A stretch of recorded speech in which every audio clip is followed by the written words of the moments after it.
Assalamualaikum warahmatullahi wabarakatuh. Nama saya Yusna Nabila Amalia, NIM 2119365. Saya akan menerangkan tentang pola pikir kewirausahaan. Oke, yang poin yang pertama, pengertian pola pikir kewirausahaan.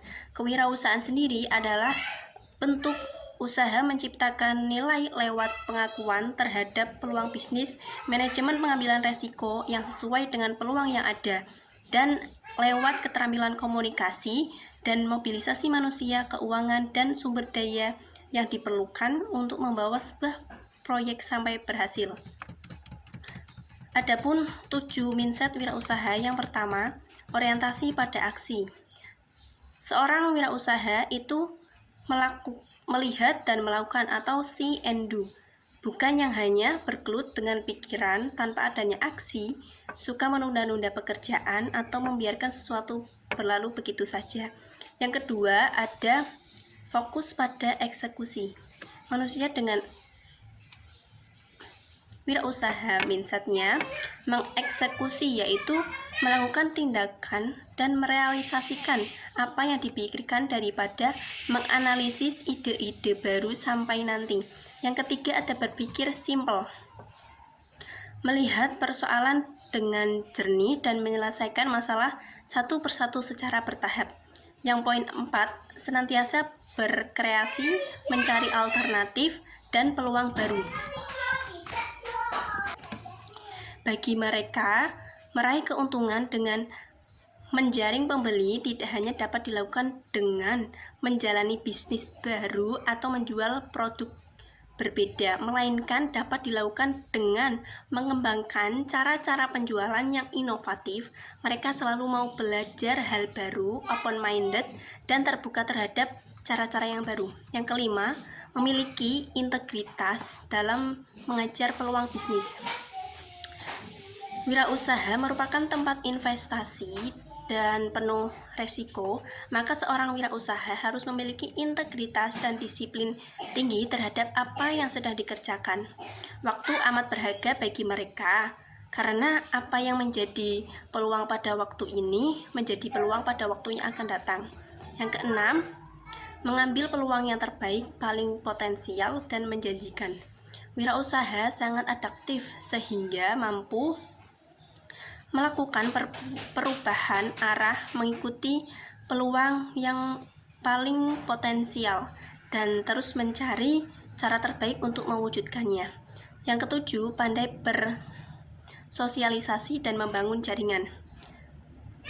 Cenderung melibatkan orang lain dalam melakukan suatu peluang atau mewujudkan peluang, baik dari dalam maupun dari luar organisasi. Itu tujuannya menjaga dan menciptakan relasi dengan partner.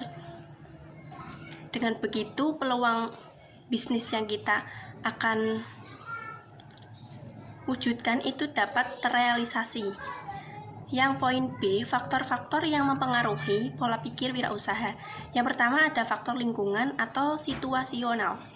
Nah, sebagai contohnya, banyak orang tua yang menyekolahkan anaknya itu dengan tujuan mendapatkan pekerjaan dari sektor pemerintah atau bisa jadi karyawan swasta, karena orang tua beranggapan bahwa pekerjaan tersebut relatif aman karena dapat menjamin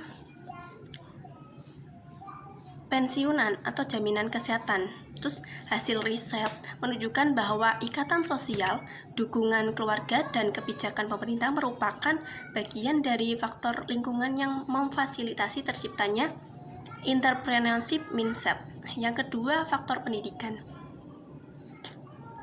Pendidikan kewirausahaan dianggap sebagai proses pembelajaran yang panjang. Proses tersebut mendorong pengembangan kualitas produk dan keterampilan. Yang ketiga, faktor pengalaman. Pengalaman dapat membawa diri seorang usaha menuju keberhasilan karena dengan pengalaman seorang atau calon wirausaha ini memiliki modal untuk bergerak melakukan bisnis yang lebih besar. Yang poin C, cara mengembangkan pola pikir kewirausahaan. Yang pertama itu harus berpikir yang positif. Nah, caranya itu seperti apa? Yang pertama, melihat potensi diri kita sendiri.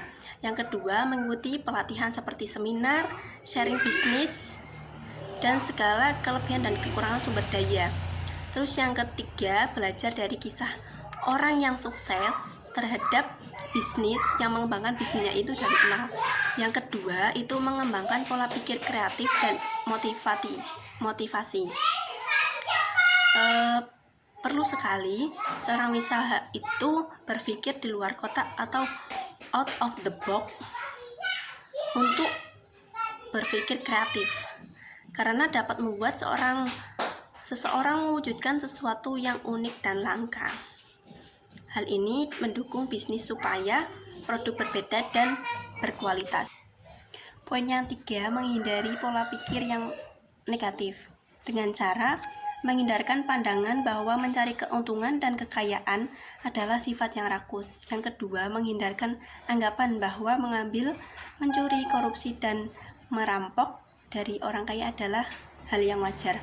Yang ketiga, jangan menuntut pembayaran sebelum memberi pelayanan atau dari pelayanan buruk. Itu saja yang dapat saya sampaikan. Kurang lebihnya mohon maaf. Wassalamualaikum warahmatullahi wabarakatuh.